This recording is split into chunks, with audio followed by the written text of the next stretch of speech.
She's just jealous. Her kid isn't cute enough for the camera. My sister-in-law sneered as I yanked the phone from her grip, standing between her and my daughter, who was soaking wet, shaking, and trying to disappear into the patio furniture. No one moved. Not my brother. Not my mother. Not the 11 other people gathered around the folding tables and paper plates of my parents' 4th of July barbecue. They just stood there, half of them still holding their red Solo cups, watching like I had interrupted something they were enjoying. I had been inside refilling the lemonade pitcher when I heard Mia cry out. Not the kind of cry she makes when she stubs her toe or drops her ice cream. This was the other kind, the one that goes straight through your sternum. I dropped the pitcher on the counter and ran. Mia was standing in the middle of the yard, the pale yellow sundress she had picked out specifically for today clinging to her chest, soaked through with blue raspberry slushie. It was in her hair. It was running down her face. It had pooled in her sandals. She was standing with her arms out at her sides, the way a child stands when they don't understand what just happened to them, when the world has done something that doesn't make sense yet. My sister-in-law, Brittany, was 3 feet away from her, phone raised, recording. She had a smile on her face that I recognized, the performance smile, the one she wore for content. Her ring light, which she had dragged out to the backyard earlier under the pretense of taking candid family photos, was still glowing next to the lawn chair. "It's for the channel," my brother said from his spot near the grill, not even turning around. "It'll be funny. Kids love that stuff." I don't remember crossing the yard. I only remember the phone being in my hand and then not being in her hand anymore.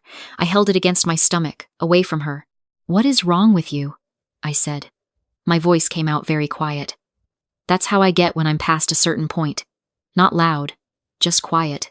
Brittany blinked, genuinely surprised, like I had stepped into a movie she was directing and said the wrong line. "It's a slushie, Claire. It comes out in the wash." I was getting content. She's 7. And she loves the camera. She was fine with it. She held out her hand. "Give me the phone." I turned my back to her and knelt down in front of Mia.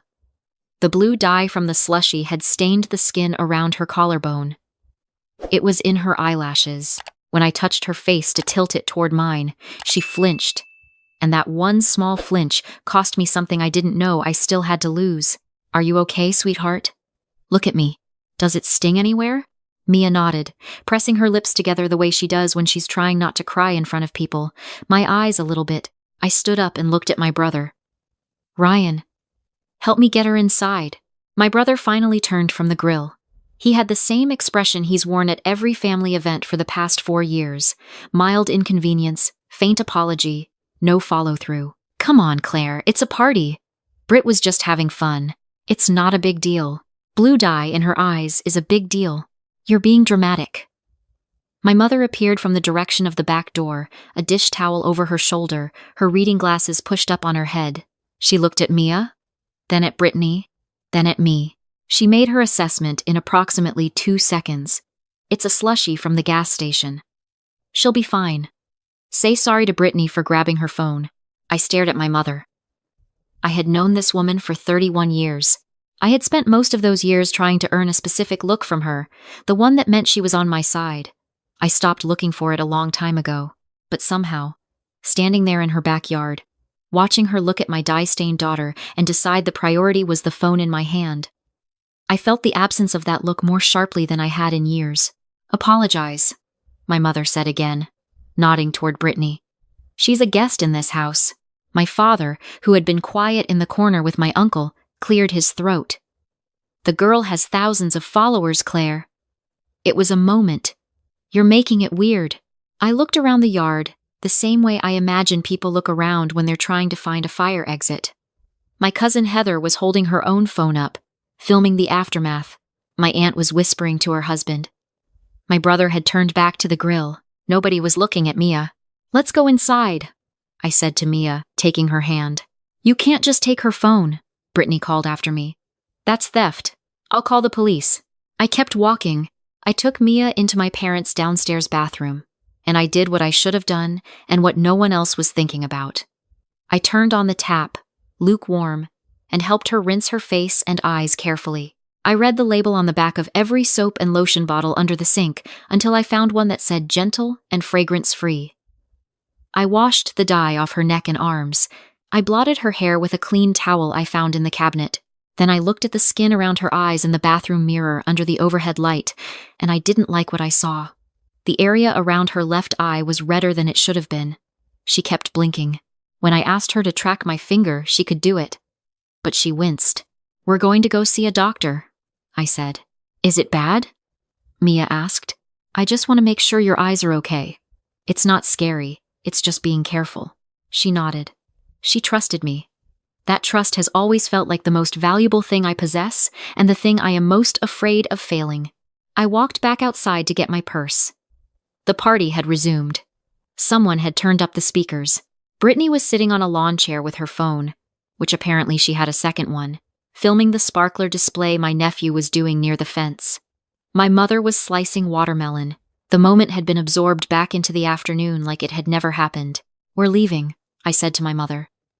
"I'm taking Mia to urgent care to have her eyes looked at." My mother set down the knife. "You're overreacting. It's a holiday. The urgent cares are all slammed today." "I know. We'll wait. You're going to traumatize that child by treating this like an emergency. I'm going to treat a possible eye irritant like the thing it is, which is something that gets documented." I looked at her directly when I said that last word, and I watched something shift very slightly in her expression. "I'll have my phone if there's an actual emergency." We were at the urgent care for 2 hours. The doctor was a calm woman with reading glasses on a beaded chain who examined Mia's eyes thoroughly, asked me exactly what had happened, and listened without interrupting. She noted mild conjunctival irritation in the left eye, consistent with chemical exposure from a food dye. She prescribed a saline rinse protocol for the next 24 hours and told me to come back if Mia developed increased light sensitivity or any change in vision. Before we left, she looked at me over her glasses and said, "You did the right thing bringing her in." I asked for a copy of the visit notes and the doctor's assessment. The receptionist printed them out and handed them to me in a manila envelope. I folded it and put it in my purse. In the car, Mia was quiet for a while. I had put her in dry clothes from the spare bag I keep in the trunk, a habit from the earlier years when accidents happened constantly, and she was looking out the window at the fireworks beginning to bloom over the strip mall parking lots. "Aunt Brittany does that a lot," Mia said. "Films me?" I glanced at her in the rearview mirror. "What do you mean, sweetheart?" "On her phone. She does it when we're at Grandma's and I don't know she's doing it. Sometimes she asks me to do things again so she can film it better." Mia paused, still watching the fireworks. I thought it was just normal. I didn't say anything. I kept my hands very still on the steering wheel and let her keep talking. She filmed me when I fell off the swing at Easter, and when I cried at Uncle Ryan's birthday because the candles scared me. She showed me once and said I was famous on the internet. Mia looked at me in the mirror. "Is that okay?" "No," I said. "It's not." We drove home in a quiet that felt different from sadness. It felt more like the moment before you understand something fully, the held breath before it lands. Once Mia was in bed, I sat at the kitchen table and opened my laptop. I typed my sister-in-law's name into the search bar, added the word channel, and found it in 30 seconds. The channel had been active for over 2 years.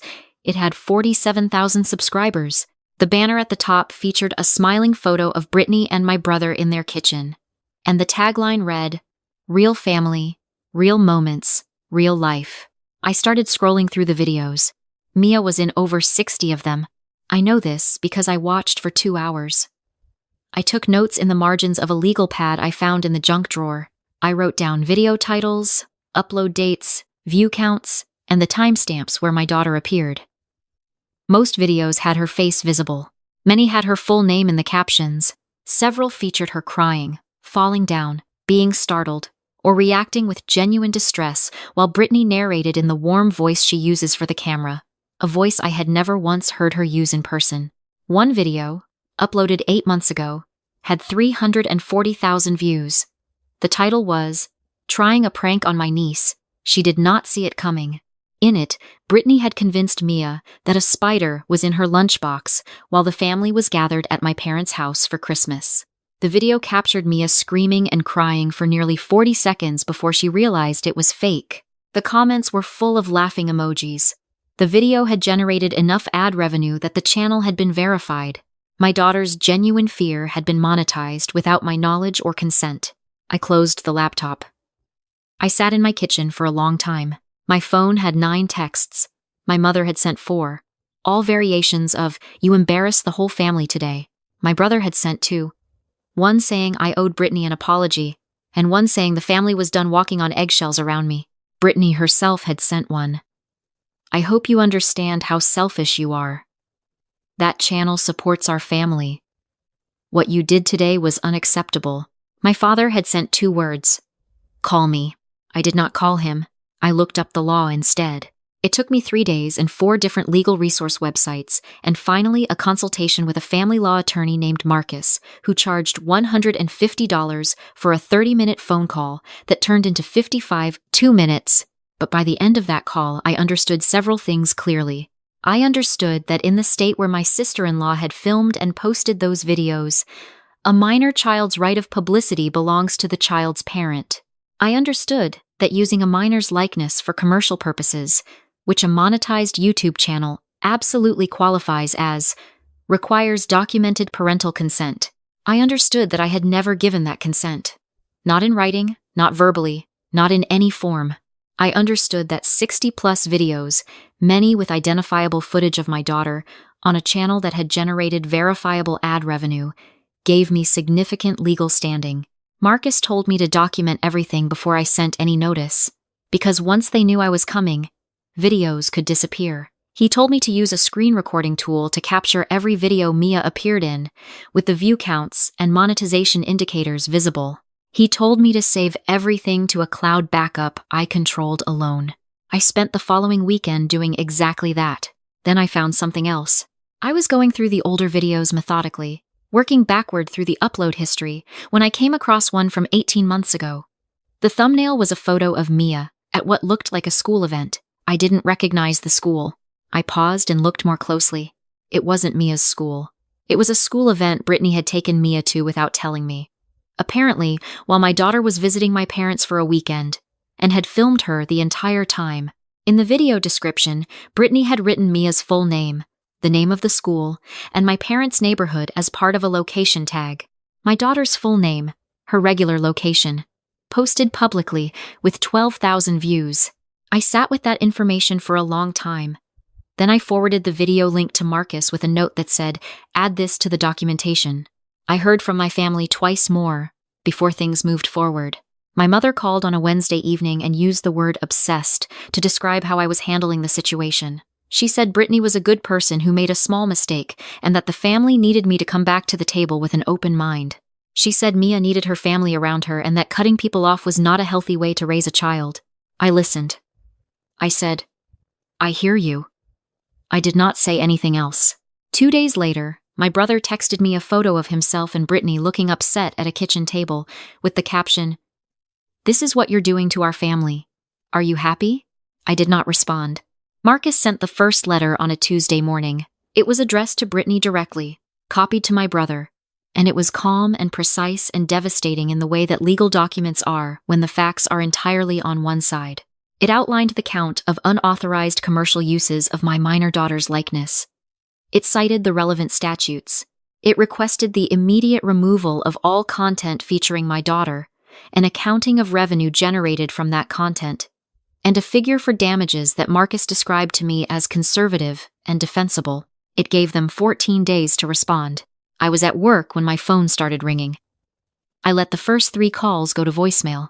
The 4th one I answered, because it was my brother and I had decided that I would answer my brother once. "What is this?" His voice had the particular texture of someone who has just been scared and is converting the fear into anger as fast as possible. "A lawyer? You sent a lawyer's letter to my wife?" "Yes, over a YouTube channel. Over some videos of Mia being a normal kid.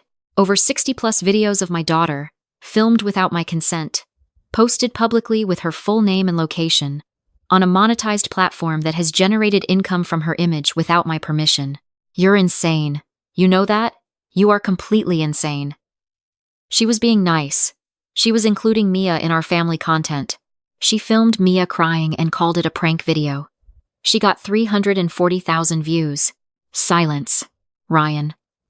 I kept my voice very even. I asked you once to help me that afternoon at the barbecue. I walked back to the car with Mia's face stained blue, and I took her to urgent care by myself. I have the medical documentation. I have the screen recordings. I have 2 years of videos. I'm not asking you to agree with me. I'm telling you where things stand. He hung up. They didn't respond to the letter within 14 days. They responded on day 11, through their own attorney, with a letter that used the word goodwill 4 times and offered to take down 3 videos and issue a private apology. Marcus sent a reply the same afternoon that was, as he put it, instructive. On day 16, Brittany took down the entire channel. She posted a statement on her Instagram saying that she was stepping back from content creation to focus on family healing, and the comments were full of her followers sending heart emojis and supportive messages. Several of them tagged me in replies, saying things I won't repeat here. My cousin Heather shared the statement with a broken heart emoji and the caption, "Sending love to our girl Brit." My mother texted me a screenshot of Heather's post. I read it, set my phone face down on the counter, and went to check on Mia, who was doing a puzzle at the kitchen table. Her tongue pressed to the corner of her mouth the way it does when she's concentrating. "How's it going?" I asked. "I can't find the piece with the lighthouse," she said. I sat down across from her and started looking through the pile. The settlement came 6 weeks later. It was not a large number, but it was a real number. And it was real because a real wrong had been done, and it was documented, and the law had agreed. Marcus took his percentage. What remained was not life-changing, but it was enough for the thing I had been quietly planning since the night I sat at my kitchen table with that legal pad. Mia's school district was one of the things I had never felt entirely settled about. It was fine. Her teachers were fine. But I had done the research on 2 other districts, one of which had a gifted arts program she would have thrived in, and I had never moved because the apartments there were more expensive, and I had been telling myself to wait. I stopped waiting. We moved on a Saturday in October, with a rented minivan, and the help of my friend Dana, who showed up with coffee and made Mia laugh the whole drive over by doing terrible impressions of cartoon characters. Our new apartment was on the 2nd floor of a brick building with a courtyard, and Mia's room had a window seat. She stood at that window for a long time on the first night, looking out at the courtyard lights, not saying anything. "Do you like it?" I asked from the doorway. She turned around. The irritation around her eye had been gone for months. She looked like herself, fully like herself, in a way that I had not realized I had been waiting to see until I saw it. "Can I put up my drawings?" she asked, meaning on the wall above the window seat. "You can put up anything you want." She nodded like this was a significant piece of information, turned back to the window, and started planning where everything would go. My mother texted me once more in September, before the move. It was a longer message, 3 paragraphs, and it covered several things. It covered how I had destroyed a family over a misunderstanding. It covered how Brittany had worked hard on her channel, and I had taken something from her. It covered how Mia would grow up without cousins, without grandparents, without roots, and that this would be my fault. I read it twice. Then I put my phone in my bag and went to pick Mia up from school. She came out of the double doors in the middle of a stream of other kids, backpack bouncing, her hair half out of the ponytail it had started the day in. She spotted me at the fence, and her face did the thing it does, the specific rearrangement that I have been watching since she was 3 days old, and she jogged the last few steps. "I made a friend," she said, slightly breathless. "Her name is Josie, and she has a dog named Potato." "That's a great name for a dog." She said, "I can meet Potato on Friday if you say yes." "I say yes," I said.